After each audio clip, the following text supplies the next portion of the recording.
Buenas tardes para todos, bienvenidos a este espacio de discusión, este espacio académico que R.I.A. Esmargel ha preparado para cada uno de ustedes. Les doy la bienvenida. Mi nombre es Luisa Hernández, yo soy la coordinadora de comunicaciones de R.I.A. Esmargel y nos place tenerlos a ustedes con nosotros en esta tarde hoy con un tema muy interesante, validación de aplicaciones y soluciones Health Tech como dispositivos médicos, confianza, especificidad y seguridad. Hoy tenemos dos invitados muy especiales, conocedores del tema, que seguramente van a despejar muchas dudas que ustedes como audiencia tienen el día de hoy.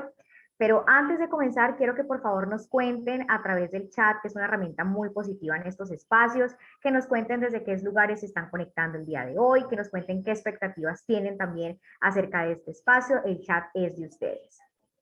Les damos la bienvenida. No sean tímidos, nos pueden ir saludando por acá. Buenas tardes para todos. Bueno, les cuento que este tema es muy interesante porque la incorporación de tecnologías sanitarias es un proceso que está enfocado en el mejoramiento de la calidad y la eficiencia en la prestación de los servicios de salud a través de la implementación de las tecnologías que seguramente son muy efectivas. Dentro de estos procesos de incorporación se destacan puntos muy importantes como lo son la evaluación técnica y clínica, y usted hoy se ha conectado para conocer qué tan válidos o qué tan valiosas son estas tecnologías en el sector de la salud. Así que sin más preámbulo, vamos a comenzar. Yo les dije que teníamos dos invitados muy especiales, ya se los voy a presentar, pero por favor queremos leerlos, queremos realmente conocer desde qué lugares nos acompañan el día de hoy. Hoy nos acompañan por acá desde Chile, también desde Colombia, Perú, desde la ciudad de Bogotá. Qué bueno que se estén conectando, qué bueno que realmente aprovechen estos espacios de interacción y estos espacios académicos que R.I.A. Esmargel prepara con todo el amor para ustedes. Por acá también nos saluda.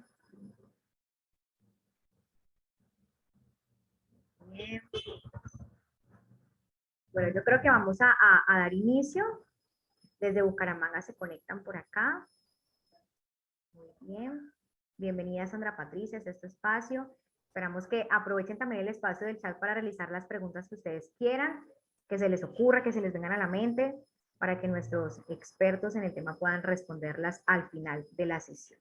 Sin más preámbulo, entonces, invitamos al doctor Luis Eduardo Pino. Él es médico especialista en biología molecular, administración, economía y las tecnologías desde el mundo de la inteligencia artificial de la salud. Actualmente es CEO de Osler y fundador de Hipócrates. Doctor Pino, bienvenido a este espacio. Hola, gracias por la invitación. Muchas gracias a usted por estar con nosotros. También le damos la bienvenida a esta sala a Ariel Emilio Cortés, doctor en epidemiología y salud pública, doctorado en ciencias de la salud de la Universidad de Sevilla, España, máster en administración y dirección de servicios sanitarios y actualmente es profesor asociado de la Pontificia Universidad Javeriana. Doctor Ariel, bienvenido. Muy buenas tardes, muchas gracias por la invitación, por los asistentes y por los que van a estar en el webinar. Muchas gracias. Muchas gracias a usted por estar con nosotros. Y tenemos también a la CEO de R.I.A. Esmargel, la doctora Sandra Inés Rosso, quien va a estar moderando esta sesión. Doctora, bienvenida a todos los panelistas. Este es su espacio. Hola Luisa, muchas gracias, doctor Pino, mi querido profesor Ariel, un gusto que nos acompañen el día de hoy en este espacio. Un espacio efectivamente que nace de una conversación que tuvimos hace unos días con el profesor Ariel en un evento de la comunidad Health Tech Colombia en la Cámara de Comercio, y donde estábamos conversando sobre el tema de cómo lograr garantizar que todas estas soluciones y que todo este ecosistema Health Tech que va creciendo no solo en Colombia sino en LATAM logra llevar a cabo procesos de validación para saber que cada una de esas soluciones que tenemos si hacen lo que dicen que hacen, si tienen la especificidad, si proporcionan seguridad, mejor dicho, si sirven para lo que dicen o sea, para lo que se dice que sirve. Y bueno, conversando con él, dijimos, vamos a hacer un webinar, vamos a discutir un poco el tema. Y maravilloso contar con usted, doctor Pino, que también sé que es una persona, perdóneme que use esta expresión, un gomoso del tema de las TIC en salud. y que nos van a aportar mucho en la tarde de hoy. Pero antes de arrancar, yo quisiera, doctor Pino, que me cuente cuál es ese nuevo emprendimiento que está usted ahora trabajando, además de Hipócrates. Aquí una cuña antes de arrancar con las preguntas. No me quedo sin saberlo. Gracias, Sandra. Pues digamos que Hipócrates es un centro de pensamiento de inteligencia artificial en salud que ya tiene más de un año y que gracias a ti, entre otras cosas, pues viene creciendo, pero digamos que lo que yo quería era ser un poco más efectista, digámoslo, desde la integración de lo que yo hago, que es medicina, biología molecular, hematoncología, ciencia de datos, y administración, economía de la salud, y aprovechando, digamos, que ya estoy inmerso en el tema de analítica y ciencia de datos en forma, entre comillas, formal, lo que hicimos fue crear una empresa que tiene 4 elementos esenciales, obviamente todo el tema de diseño de información, que es Data Driven Medicine. Estamos trabajando en proyectos acá y por fuera. Tenemos un tema de consultoría enfocada esencialmente en transformaciones de modelos enfocados también en datos, pero aprovechando mi experiencia en el aseguramiento, modelación de gestión del riesgo en cáncer, que es lo mío, principalmente, y modelos de genómica, y en eso estamos trabajando con una empresa argentina y una brasilera. Y estamos también obviamente en el componente de productos innovadores de educación. Estamos haciendo lo que llamamos advisory boards de alto desempeño, estrategias de nudge en salud para utilizar neuroeconomía como intervención en programas. Eso esencialmente es lo que hacemos, pero digamos que el foco central es data science aplicado obviamente a la medicina profunda. Eso es lo que hacemos, y por supuesto pues inteligencia artificial que va pegada ahí, el cerebrito de eso es el ML y el DL obviamente. Gracias, doctor. Súper, súper interesante. Ya tendremos otros espacios para entrar a profundidad con el tema. Profesor Ariel, cuénteme un poco de usted, del rol en la Javeriana, en todos estos temas de salud digital, para que nuestra audiencia también conozca un poco más en detalle por qué es usted uno de nuestros invitados la tarde de hoy. Bueno, muchas gracias. Digamos que cuando uno llega, pasa a ese mundo profesional, al mundo académico. En el mundo académico, pues, lo que se hace es investigar, tratar de sacar algunos proyectos desde la universidad en el área de salud hacia adelante. Y hay como una brecha entre lo que es la investigación y la innovación, ¿no? Digamos que la investigación termina en un artículo indexado que se publica en una revista nacional o internacional, y creamos cosas dentro de la universidad, y al final pues quedan esos productos que son una innovación y no pasan de ser más allá, y deberían irse más al mundo del emprendimiento y de poder hacer spin-offs o startups. Eh, la universidad hoy en día le ha dedicado mucho tiempo a eso, ¿no? Hay una dirección de innovación en la universidad precisamente que se está dedicando a lograr que esas investigaciones que se hacen en la universidad y que tienen un producto terminen en el mundo, pues, de la aplicación, ¿sí? En el mundo de la comunidad científica. Entonces, digamos que en alguna oportunidad empezamos a trabajar temas de investigación y después nos dimos cuenta que teníamos productos de innovación. Entonces, ahorita, por ejemplo, tenemos Codifico. Es una plataforma para enseñar a través de la ludificación y los juegos serios, enseñarle a los estudiantes de medicina en especial y a los médicos generales a codificar, ya que pues codificamos muy mal el diagnóstico de este país. Entonces ahí se incorpora uno a ese mundo de la innovación. Sí, de 10. Sí de 10, sí de 10. A eso Bueno, nos hemos dedicado. interesante. Pues bueno, a los dos, gracias por estar aquí. Yo quisiera arrancar preguntándoles, ya hablando pues de la materia específica de este webinar, ¿es necesario considerar estas soluciones health tech, estas apps, no sé, hay app, hay inteligencia artificial, hay todas estas herramientas que finalmente se traducen en elementos que desde las tecnologías de información y comunicaciones están relacionándose con los pacientes, con los médicos, con la parte clínica, con la enfermería?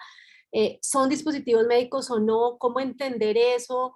Porque pues allí hay diferentes planteamientos y discusiones depende a quién uno se lo pregunte, pero si estoy usando una de estas herramientas para orientar una toma de decisión clínica, la definición de un diagnóstico o apoyar a un médico o a un paciente frente a algo como, por ejemplo, el decirle que consuma más o menos calorías en su dieta diaria, por ejemplo.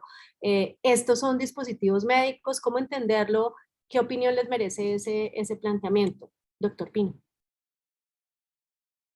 Sin duda, Sandra. Todo lo que intervenga sobre la voluntad humana en forma voluntaria o involuntaria, o sea, en forma explícita o no explícita, debe tener, además de un marco bioético, un componente de evaluación del riesgo y obviamente de la eficacia.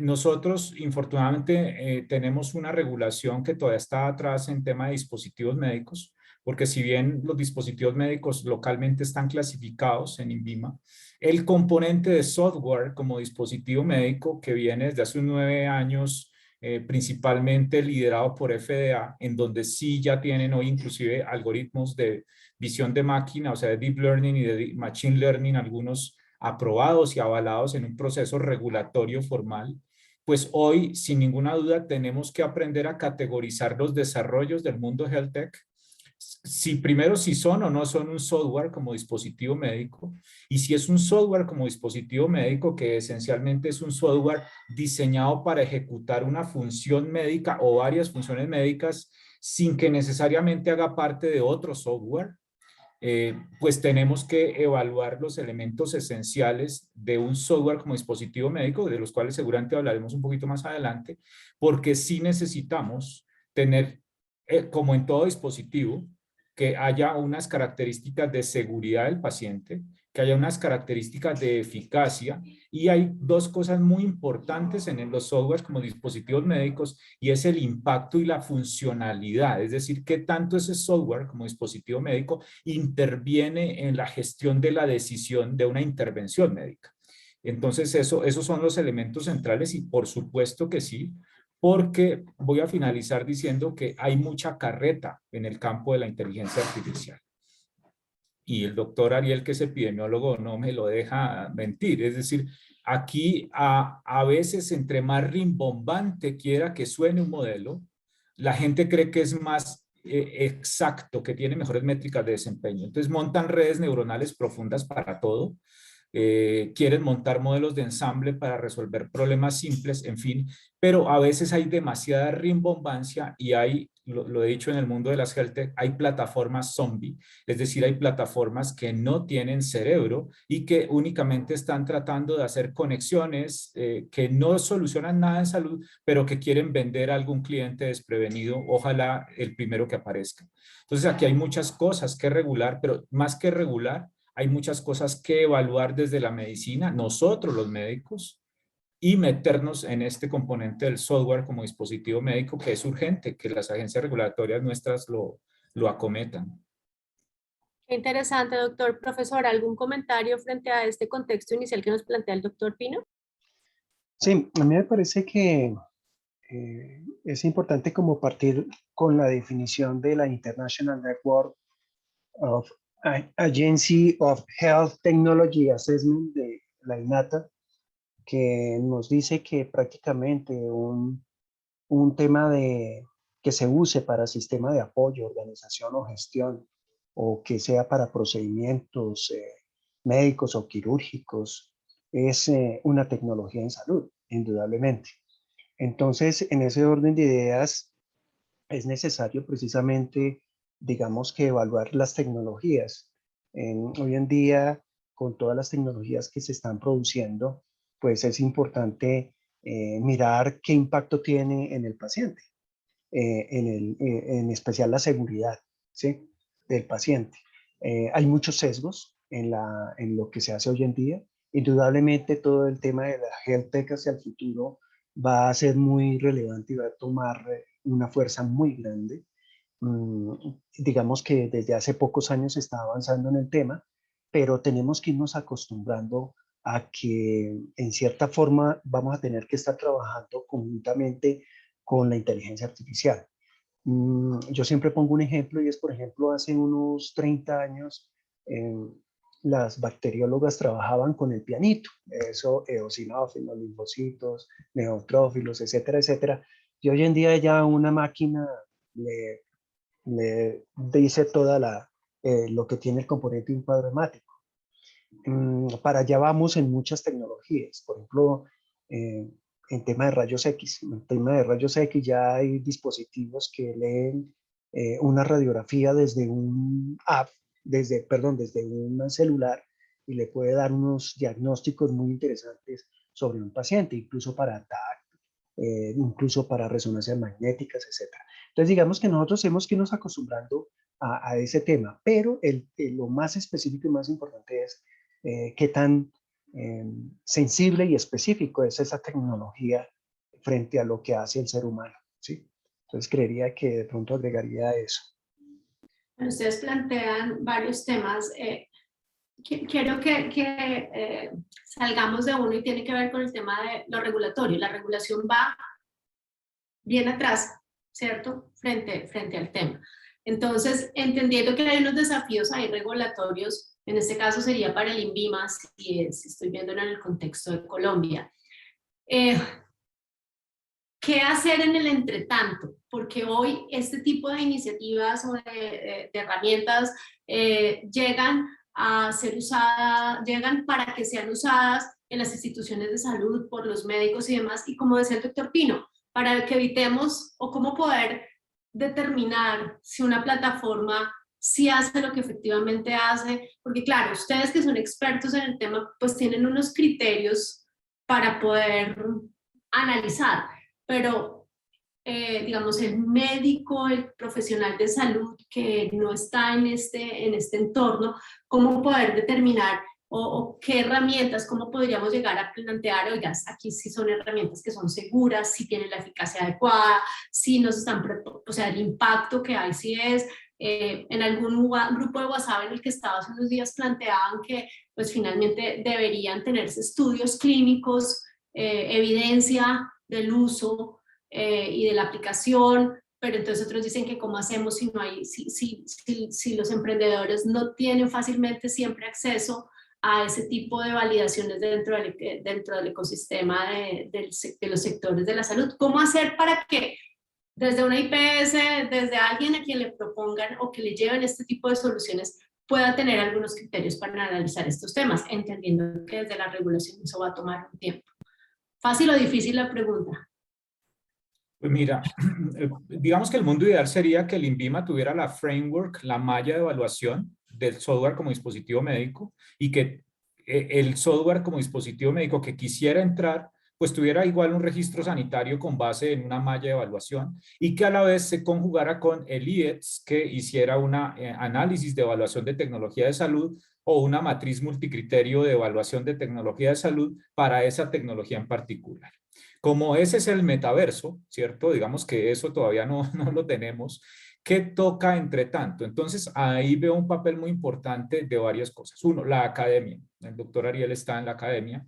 Yo también, yo estoy en Uniandes. Digamos que un refugio pudiesen ser las universidades que tengan departamentos de tecnología, de health tech, de innovación, y que dentro de eso puedan vender como producto el análisis multidimensional efectivo de que una tecnología X, que pueda ser un software como dispositivo médico, cumpla con unos criterios mínimos de calidad. ¿Dónde está el misterio de eso? La gente a veces se enfoca un poco en el front, en qué tan bonita es la plataforma, qué tan bonita es la app, qué tanta usabilidad, qué tanta experiencia del usuario. Las universidades tienen que centrarse en el back, en cómo está estructurado ese modelo, si hay detrás un modelo de inteligencia artificial efectivo o no, si es un machine learning, si es un deep learning, cuáles son las métricas de desempeño de ese modelo, qué tan extrapolable es, qué tan generalizable y qué tan industrializable es, etc. Aquí también hay un papel muy importante de consultores privados, ¿no?, que pueden ejecutar un papel similar de dar un check, y que inclusive ya hay formas de certificarse como certificador en esto, con 2 o 3 agencias en el mundo. Uno puede pagar y volverse una suerte de Joint Commission Light de dispositivos, de software como dispositivo médico. Y por supuesto, y aquí yo he hecho un llamado desde hace 6 meses, pero como que los gerentes de hospitales están ocupados sobreviviendo, y es, tienen que montar un departamento de inteligencia clínica, o de inteligencia híbrida, o de inteligencia artificial clínica, como quieran llamarle, porque no es un capricho, ni va a desaparecer el componente de inteligencia artificial en salud. Es decir, vamos a tener que crear propios algoritmos que estén embebidos en un modelo digital en los hospitales modernos, en los que se quieran mover hacia hospitales modernos, y ahí es donde debe haber un departamento clínico informático que sepa evaluar si yo voy a incluir una aplicación, si voy a incluir un algoritmo, una red neuronal, etcétera. Yo cómo evalúo que tenga lo suficiente calidad, eficacia, seguridad del paciente, gestión de calidad, todas estas cosas, para poder decir, check, entra a mi hospital o no entra. Porque si no, vamos a ser consumidores de tecnología, nos van a vender el algoritmo del Dana-Farber para el diagnóstico de la tuberculosis, cuando en Dana-Farber ven 500.000 veces menos tuberculosis que en Colombia. Entonces, eso es un riesgo también. Entonces, yo, en el entretanto, está la academia, las instituciones universitarias y los consultores privados, y por supuesto los hospitales creando departamentos de inteligencia clínica. Gracias, profesor. Doctor, muy interesante el planteamiento. Profesor Ariel, arranquemos con la academia. ¿Qué opina usted de ese rol allí? Que bueno, Uniandes, Javeriana, aquí ambos de alguna forma representados por ustedes que hacen parte de ese ecosistema desde la docencia. ¿Qué oportunidades y qué se le puede ofrecer? Aquí tenemos conectados varios de los emprendedores o los gestores de varias de estas herramientas HealthTech, que me están aquí saludando por el WhatsApp, entonces sé que a ellos les interesa conocer, bueno, cómo avanzar en ese punto. Hablemos primero de la academia. Sí. Yo le adicionaría algunas cosas. A mí me parece que cuando se hacen emprendimientos es una obligación, debería ser una obligación de parte del que hace el emprendimiento hacer al menos una validación interna.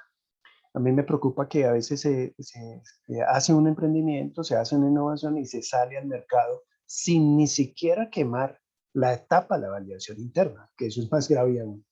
Nosotros en la academia, ¿dónde podemos entrar? Podemos entrar en la validación externa, porque es que la validación externa debe ser de un tercero que no esté referenciado o no tenga un conflicto de interés con lo que se está validando, ¿sí? Porque a veces se olvida que he visto artículos y dice voy a validar tal cosa y el que lo escribe es el mismo que lo produjo. Entonces, pues ahí ya tenemos un conflicto de interés muy grande, porque uno no va a vender un carro y decir que es que en el carro pasó X, Y, Z cosas, ¿no? Usted vende lo que vende, siempre hace lo mejor, ¿sí?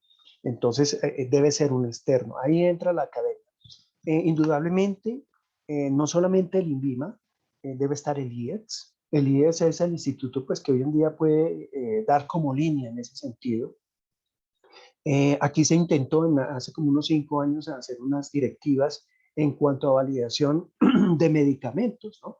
Hace unos 5 años no se pudo, pero con el tiempo llegará el momento en que tendrán que aceptar esos tipos de validación. En la academia, pues, es un tercero, ¿no? Se supone que ahí están los investigadores que pueden hacer cualquier tipo de estudio para hacer una validación. Estudios de casos y controles, estudios de casos, de cohortes, e incluso, pues, estudios de ensayos clínicos aleatorizados que también se pueden hacer en la academia. Y las pruebas de concordancia, porque las pruebas de concordancia también son las que nos pueden permitir hacer algún tipo de comparación de sensibilidad, especificidad, valores predictivos positivos, valores predictivos negativos, etcétera, etcétera, ¿sí? Que nos puede ayudar a saber qué tan buena puede ser una tecnología que pueda, pues, apoyar el trabajo de los médicos. Entonces, ahí está la academia para eso. Probablemente también lo pueden hacer terceros, ¿no? Pero se debe garantizar, pues, esa transparencia de la inexistencia de conflictos de interés para poderlo realizar. Profesor Ariel, hoy la Universidad Javeriana hace ese tipo de validaciones externas. Digamos que no. Sé que hay un grupo muy bueno en medicina, que es el grupo de primera edad clínica, que puede tener la capacidad para poderlo hacer aquí en la universidad. Eso se necesita un equipo, ¿no? No solamente un epidemiólogo, un estadístico, los investigadores, el grupo que va a poner las ideas para poder hacer la evaluación, etc. De pronto los problemas que pueden existir es los costos, ¿no? Porque una persona que sale con un emprendimiento afuera a un algoritmo, cualquier cosa de estas, pues realmente pues tiene que costear en cierta forma las variaciones, ¿no? Porque pues eso no tiene que tener algún un financiamiento para poderlo realizar, ¿sí? Entonces ahí es de pronto donde está la dificultad para algunas empresas pequeñas que puedan producir algunas cosas que puedan servir para la salud.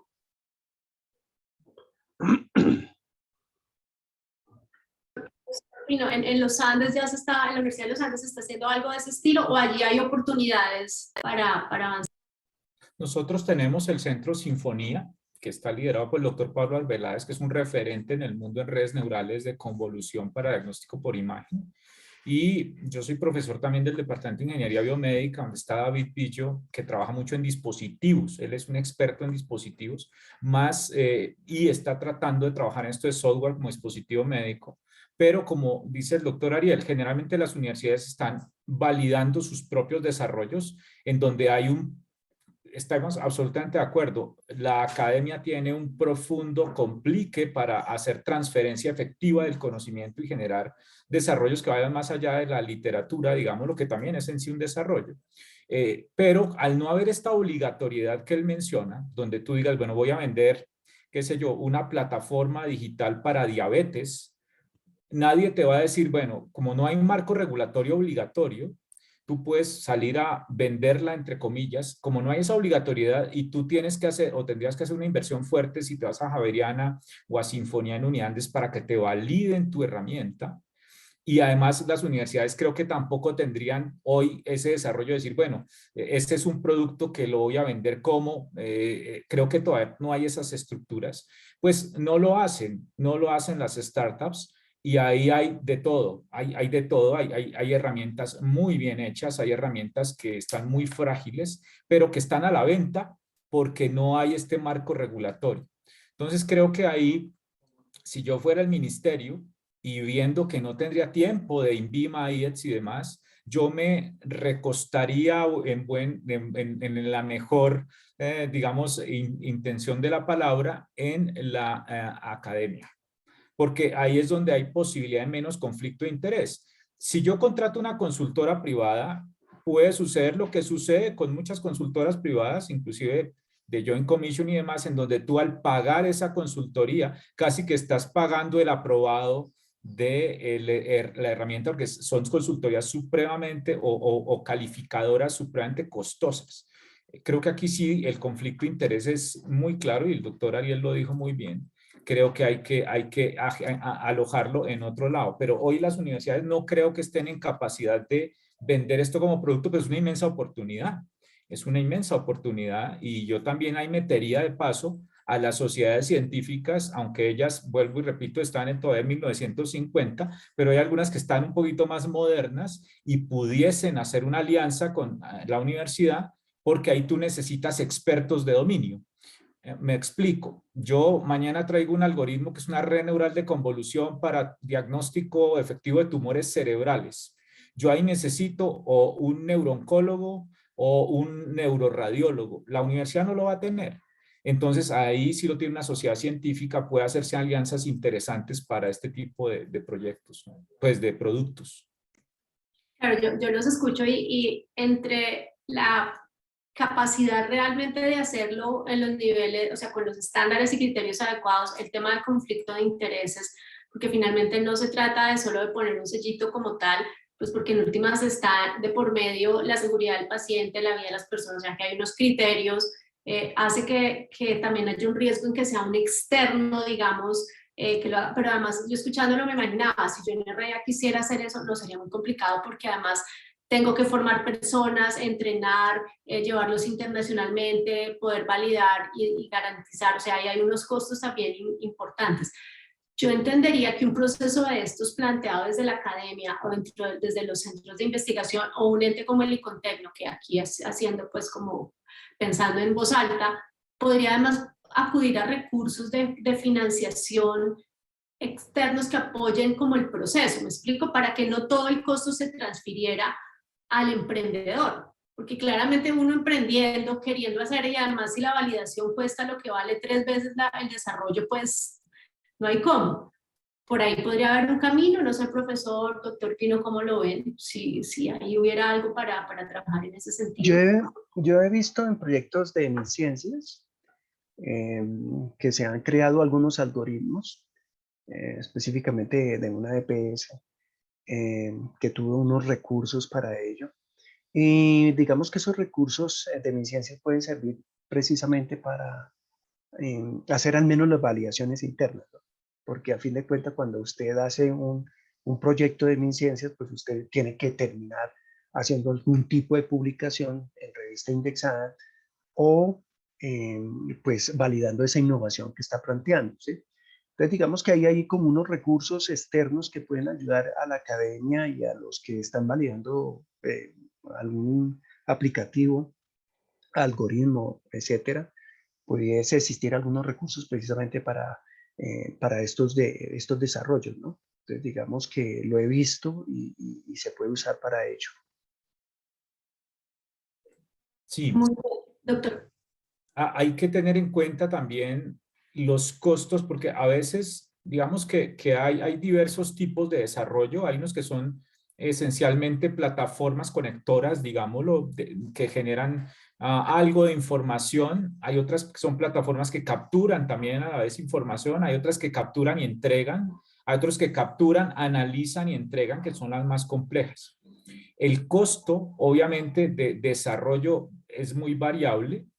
Y estas personas que trabajan con inteligencia artificial, digámoslo de verdad, porque hay otras que son solamente conectores digitales, los que tienen que, además de desarrollar el algoritmo o el modelo, llamémoslo mejor, tienen que, obviamente, hacer unos ajustes de hiperparámetros, desarrollar el mejor modelo, el de mejores métricas de desempeño, el que consideran generalizable, pero ahí no termina todo. Hay unos costos y una inversión de tiempo muy importante en la industrialización de ese modelo. Luego, esto tendría que ir casi que antes de que esa startup o esa empresa pueda industrializar el modelo, porque una vez tú industrializas el modelo, empiezas a sufrir porque tienes que hacer una suerte de vigilancia del modelo, del algoritmo, y tienes que prospectivamente irlo reformando acorde con los datos prospectivos que vayas colectando del modelo, ¿no? Entonces eso es una arquitectura muy fuerte, es decir, tú no termina el algoritmo, es una red neural de convolución, empiecenlo a usar y nos vemos en 5 años. No, es un tema muy complicado. Entonces aquí el tema de validación interna y externa tiene que ir o tendría que ir casi que antes de que te inviertas tú una industrialización de modelo.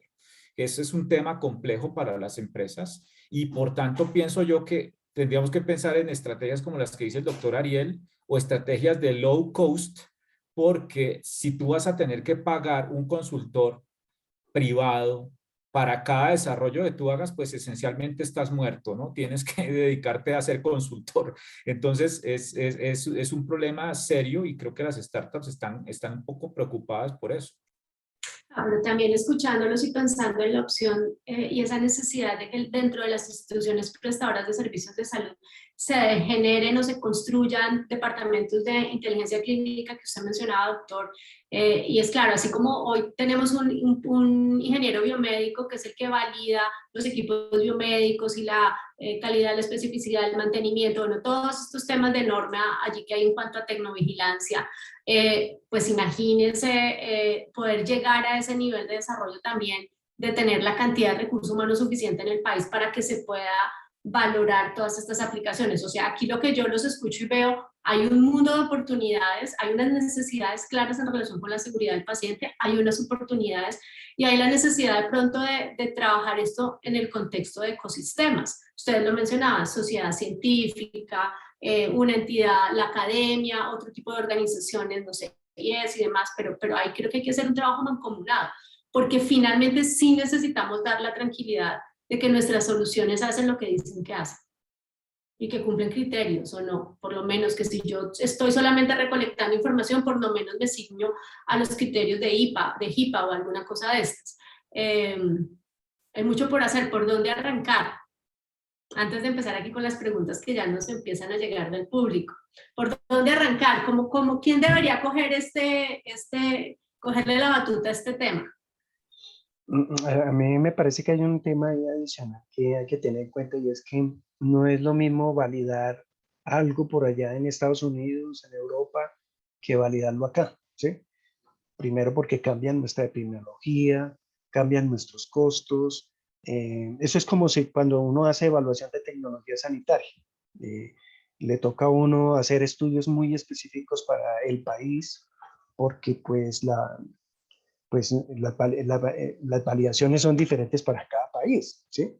Entonces ese es un punto esencial que hay que tener en cuenta, que puede ser más alto que el punto de retorno de la misma institución que está haciendo el emprendimiento, la startup.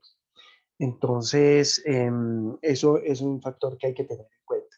Yo creería que lo primero que hay que hacer es al menos que las empresas, las emprendedoras, las health tech, deberían al menos empezar a hacer validaciones internas para poder comercializar un producto, ¿sí?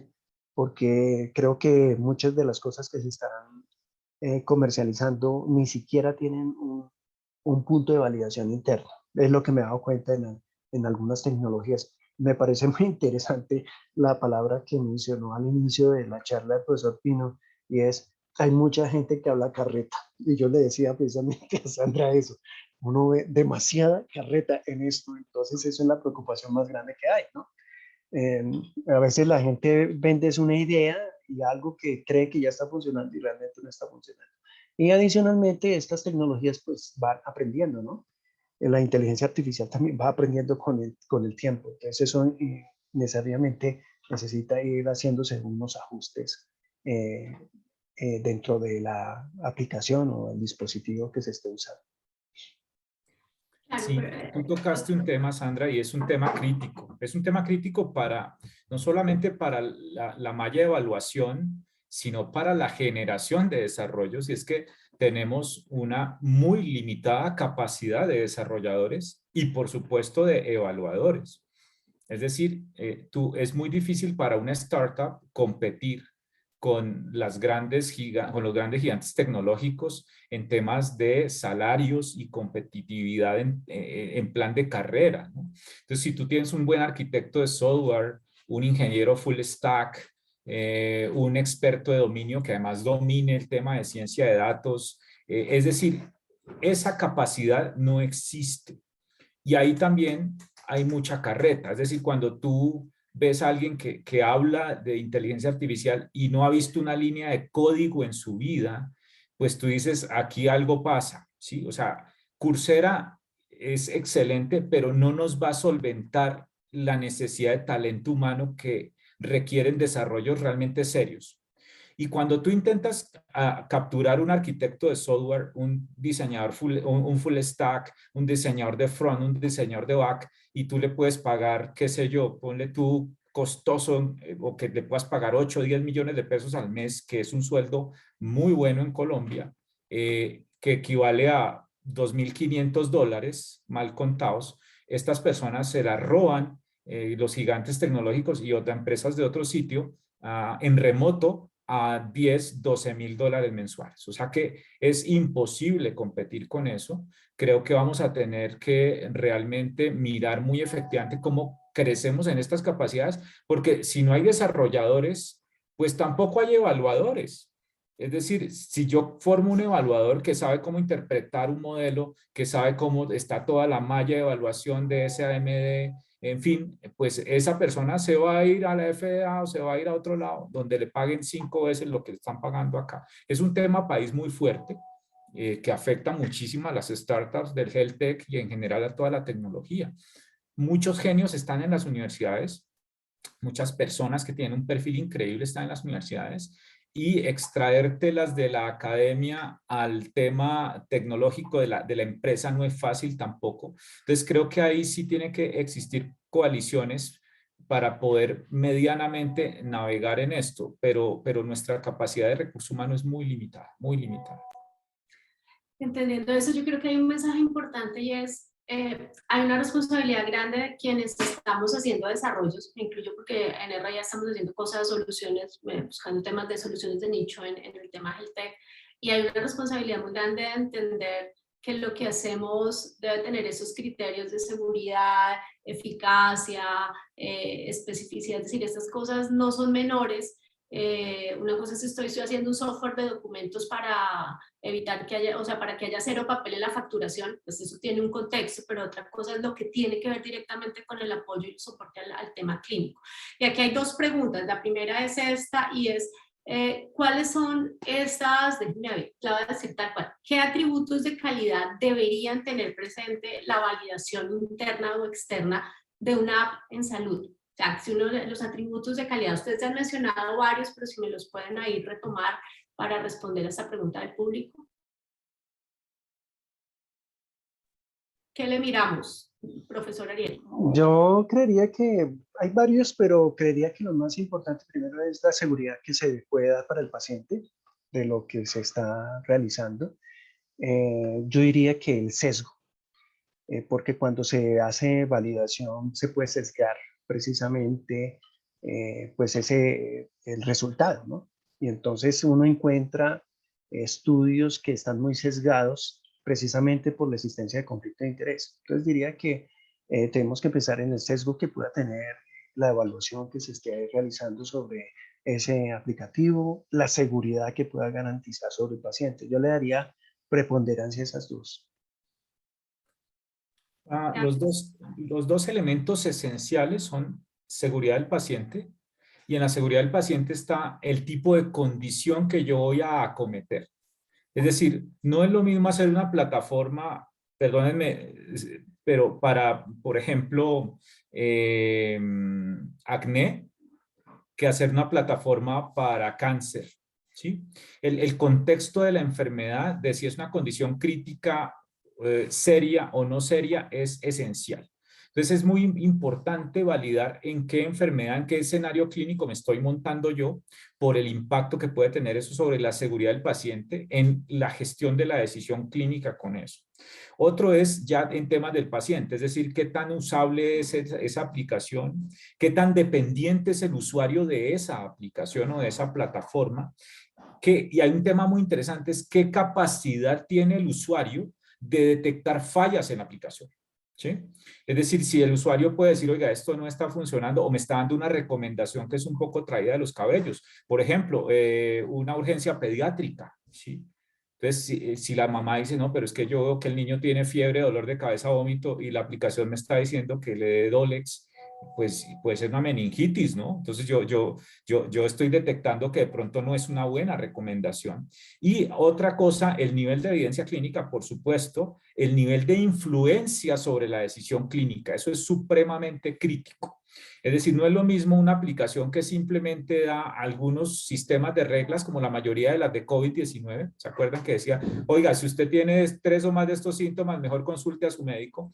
A la aplicación o el modelo que te dice qué ejecutar, o que inclusive le dice a los médicos qué plan ejecutar, ¿no? Y obviamente los outputs, cuáles son los beneficios de los outputs de esa plataforma, de esa aplicación, qué tanto están impactando, qué características tiene ese output y cómo es el modelo detrás de eso, ¿no? Es decir, esa caja negra, cómo está ocurriendo atrás y por qué lo que está ocurriendo atrás, que es un random forest, una red neural, un bagging, un boosting, una regresión logística, en fin, cómo eso realmente te genera un output confiable con base en métricas de desempeño.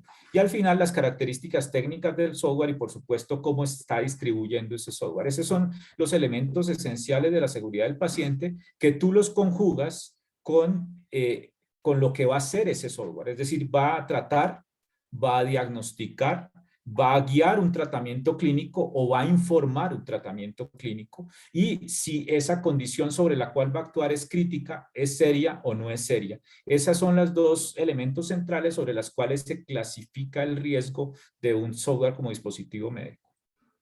Gracias, doctor, muy interesante, pero además tiene realmente lógica, es decir, si lo veo desde la perspectiva de seguridad del paciente, la que hemos trabajado en las clínicas y hospitales dentro de, podría uno asumir esa misma lógica en los términos de severidad, riesgo, para empezar a abordar este tema de lo que hacemos. Y también creo que hay un mensaje muy importante para quienes estamos o hacemos emprendimiento en el tema, es nuestra responsabilidad poner eso dentro de los presupuestos. O sea, esas validaciones internas hay que invertirle, hay que hacerlas, porque es la responsabilidad, la parte ética, además, que mencionaban ustedes.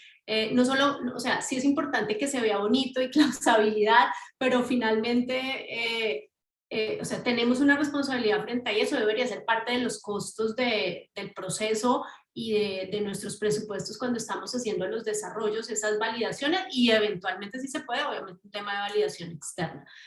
Hay una pregunta, doctor Pino, para usted en el chat, y la hace Luis, y dice: ¿cuál es su opinión sobre un emprendimiento, sobre una SIDMED, un sistema integrado de dispensación de medicamentos extrahospitalarios?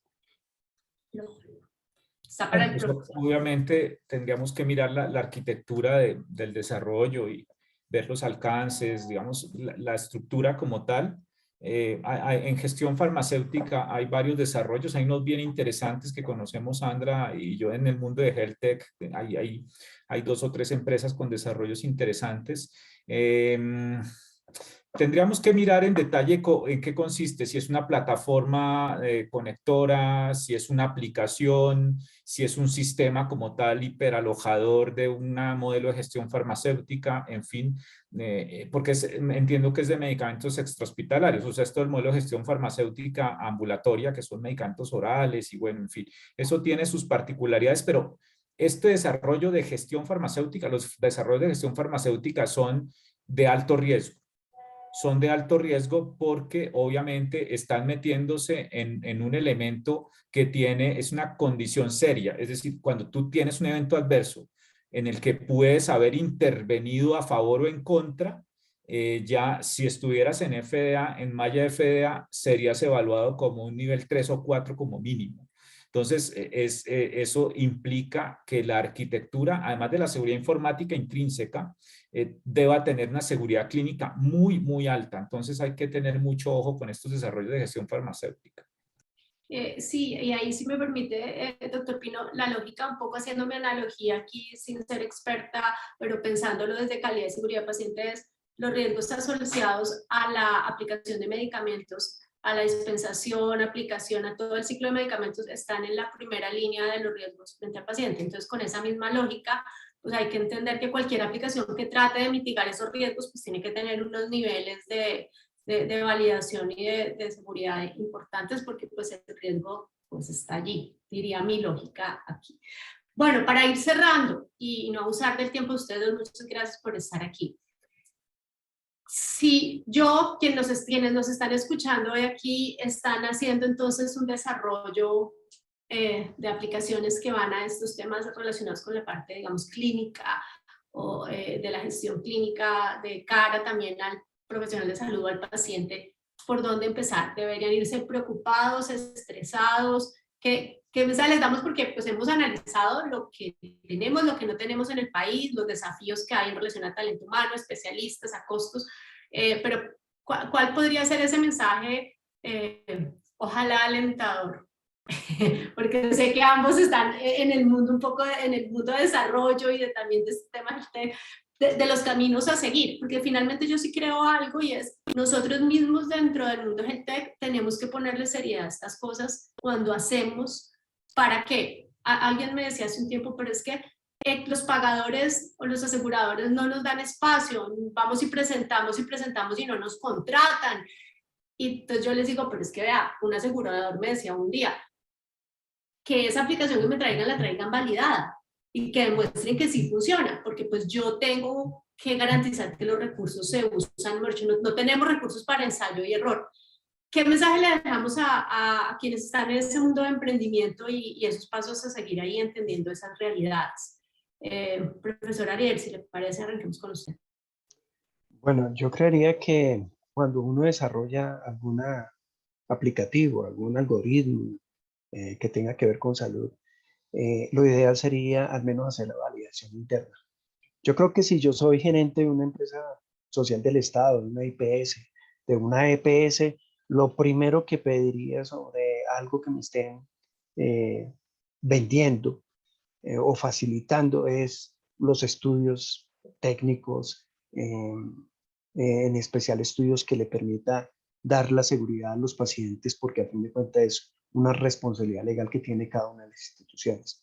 Entonces creería que hacer una inversión, independientemente si es grande o pequeña, puede ser que pueda abrir el mercado de la empresa o del emprendimiento para que pueda pues poder vender el producto en un sistema pues que lo va a necesitar, porque las cosas están avanzando y cada día la tecnología va más rápida que nosotros mismos, ¿no? Y lo otro que es indispensable también es empezar como a solicitar al mismo gobierno que empiece a hacer un marco regulatorio. Creo que es necesario precisamente pues hacer un una fuerte presión precisamente al gobierno para que empiece a regular todo este tema de la tecnología que se está usando actualmente en el país.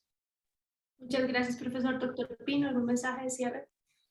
Estamos en un mundo en evolución muy rápida.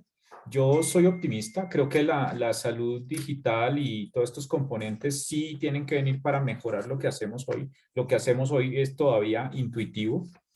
Yo diría que no es fallecer en el tema, hacerlo bien, pero sobre todo, y yo veo una fugia de muchas startups en desarrollar algo. Creo que yo me gastaría mucho más tiempo en entender el problema, porque a veces están centradas en el desarrollo y no en cuáles son los problemas del sector, cuál es la priorización de esos problemas y qué sienten o cuáles son los pain points de los dueños de esos problemas.